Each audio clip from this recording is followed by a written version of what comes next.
بسم اللہ الرحمن الرحیم۔ صوفیاء کرام نے اسلامی روایت کے اندر رہتے ہوئے اپنے تعلیمی اور تربیتی شعبے کا نام تصوف رکھا اور اس کے قواعد وضع کیے اور ایک تربیتی نظام وضع کیا جو انسانوں کو زندگی میں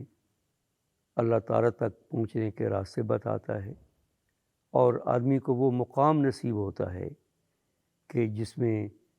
وہ اطمینان پا لیتا ہے، جس میں کہ اسے یقین ہو جاتا ہے،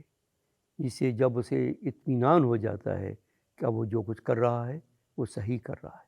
اور اللہ تعالیٰ کی خوشنودی اسی میں ہے۔ ساتھ ساتھ صوفیاء نے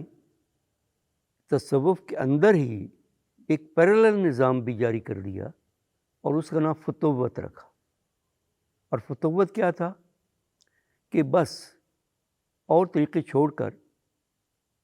اور اسلامی اخلاق کے ساتھ اور اسلام کے اندر رہتے ہوئے اور تصوف کے اندر رہتے ہوئے خدمت کو اپنا مقصد بناؤ۔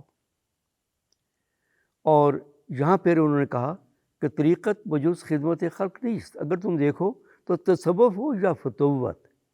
اس کا مقصد یہ ہے کہ آدمی خدمت کرے اور خدمت سے ہی اسے سب کچھ نصیب ہوگا۔ پیغمبروں نے بھی خدمت کی اور رشد و ہدایت کے ذریعے سے، اور اس وقت بھی جو آپ کی ولایت کے اندر ایک نظام ہے اور وہ ابدالوں کا نظام ہے، وہ تکوینی نظام میں خدمت پر مامور ہوتے ہیں، لوگوں کی خدمت کرتے ہیں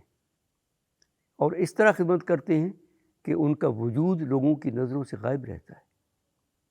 اور پھر ظاہر میں اگر آپ دیکھیں تو ولایت میں یہ ایک اصول ہے کہ جب آدمی عروج پا لیتا ہے، یعنی اپنی استعداد کے مطابق وہ کسی روحانی مقام پر پہنچ جاتا ہے جہاں تک اس کی استعداد لے جا سکتی ہے، تو پھر اس کا نزول ہوتا ہے۔ اور نزول کیا ہوتا ہے کہ اس کی استعداد کے مطابق، اس کی صلاحیت کے مطابق اس کو ایک کام دے دیا جاتا ہے، اور اس کو بھی آپ کہیں تو وہ ایک طرح کی خدمت ہوتی ہے اور لوگوں کی خدمت پر وہ مامور ہو جاتا ہے۔ تو اس طرح خدمت ایک بہت بڑا مقصد حیات ٹھہرا،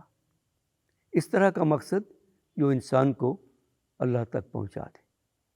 اس کے لیے پھر فتوت کے اصول مقرر ہوئے۔ فتوت کے اپنے مرشد الگ ہو گئے اور انہوں نے لوگوں کو کام پر لگایا، انہوں نے کام کرنے کے طریقے سوچے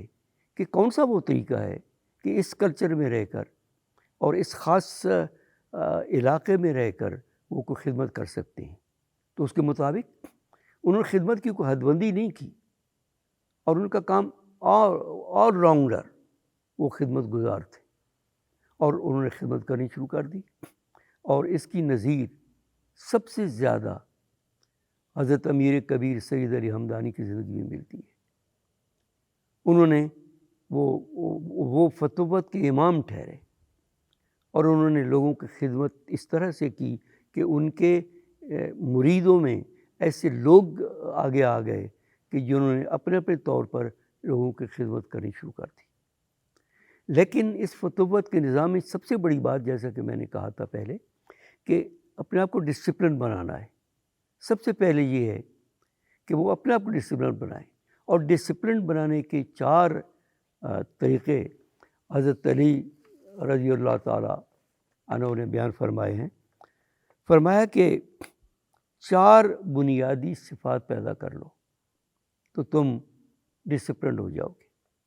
قدرت ہونے کے باوجود معافی سیکھو، یعنی تمہارا جی چاہ رہا ہے کہ تم کسی بدلہ لو، تمہارا جی چاہا ہے کہ کسی پر کچھ جبر کرو، لیکن نہیں، معاف کر دو۔ اور پھر غضب کے عالم میں حلم، جب تمہیں غصہ آ جائے اور غضب کی کیفیت ہو تو پھر اپنے اندر حلم پیدا کرو، ہیوملٹی پیدا کرو۔ اور دشمنی میں بھی نصیحت، اگرچہ کوئی آدمی تمہارا دشمن بن گیا ہے تمہاری دشمن پر تلا ہوا ہے، لیکن اس کو اپنی نصیحت سے محروم مت رکھو، اور دیکھو کہ اگر وہ ہلاکت میں جا رہا ہے اور ہلاکت میں پڑ رہا ہے تو پھر اسے نصیحت کرو۔ اور چوتھی بات آپ نے فرمائی کہ ضرورت کے باوجود ایثار، تمہاری اپنی ضرورت ہے تو اپنی ضرورت کو چھوڑ دو اور دوسرے کی ضرورت پوری کرو، اس کو ایثار کہتے ہیں۔ عام طور پر ہم قربانی میں کر دیتے ہیں، لیکن ایثار کا لفظ عام اصطلاحی معنی یہ ہے کہ اپنا حق چھوڑ دو اور دوسرے کی خدمت کرو اور دوسرے کا کام کر دو، تو یہ ایثار ہے۔ تو اس طرح کئی جگہوں پر جہاں قانون آدمی کے حق میں ہوتا تھا لوگ ایثار کرتے تھے، اور یہ ایثار اسلامی سوسائٹی کا ایک بہت بڑا ایک اخلاقی پہلو تھا، ایک اخلاقی قدر تھی، اور اس وجہ سے اس سوسائٹی میں جس میں ایثار پایا جاتا تھا لوگ بڑے بڑے رتبے پاتے تھے، روحانی لحاظ سے بڑے رتبے پاتے تھے۔ تو یہ لوگ تھے جن میں یہ 4 صفات پیدا ہو جاتی تھیں، انہی کو لوگ ابرار کہتے تھے، نیکوکار لوگ۔ اور وہ نیکوکار ایسے کہ نیکی پر وہ گویا مقرر ہو گئے کہ لوگوں کو نیک کام سکھائیں، اچھے کام سکھائیں اور ان کی مدد کریں۔ ان کے جیسے حضرت امیر کبیر سید علی ہمدانی نے فرمایا، دلوں کو آرام پہنچائیں، ڈھونڈتے رہیں کہ کیا کوئی شخص ایسا ہے کہ جس کو مدد درکار ہے اور اس کی مدد کو پہنچے، اور خواہ اپنا نقصان بھی اسے نظر آ رہا ہو تو پھر بھی وہ لوگوں کی مدد کو پہنچے۔ تو اس طرح اپنے ہمارے ہاں ایک لفظ، ایک اصطلاح ہے قرآن مجید میں، اصحاب یمین، اصحاب یمین بھی انہیں کہا گیا۔ تو اللہ تعالیٰ نے ایک تو ابداروں کو مقرر کر دیا کہ وہ انویزیبل کیفیت میں مخفی رہ کر لوگوں کی مدد کرے، مدد کو پہنچے، اور ان کو بڑی بڑی طاقتیں عطا کی گئی کہ وہ لوگوں کی مدد کر سکے۔ اور دوسرے ظاہری طور پر،